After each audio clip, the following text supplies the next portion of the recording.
This may be one of the best mixing tips that you're ever going to get. I'm going to A-B this beat and let you hear the difference that it makes, and then I'm going to let you know what I did.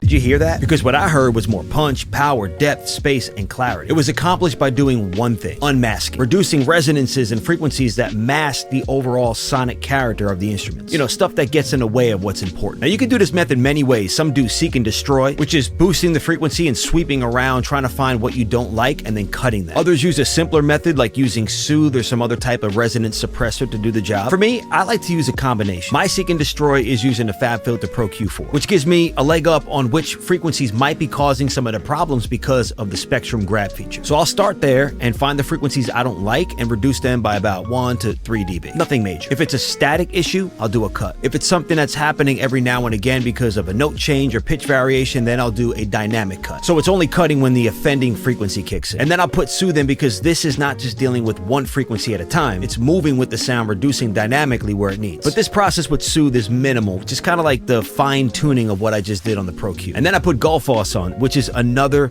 minimal approach. So after we remove the frequencies that we didn't like, this kind of just deboxes and declutters the sound as a whole. Now, of course, these might be plugins that you don't know, and you might be able to accomplish this with just one of these plugins. I just like to move incrementally, taking small steps to accomplish the bigger goal. So one plugin is not working too hard. So the takeaway here is, yes, spending the tedious time trying to find those offending frequencies or what doesn't fit in the context of the sound, which also may lend to cluttering your mix. Because if everything is just cluttering up in the mid-range between 200 hertz and 5K, that's just going to build up in the mix and you're going to get a boxy and cluttered mix. Trust me, the outcome here, the results that you're going to get is going to be worth the time that it takes to do this. If you notice, I have all of this processing on each individual track because I felt every single track needed something to be removed from it. You could do that on every single track. You can put the Pro Q or some parametric EQ on each individual instrument. You can put the soothe and golf floss on like I did. You can just use soothe. You can put soothe or golf floss on your drum bus or your instrument buses or even just on your mix bus. The goal here is just to look at each individual element and say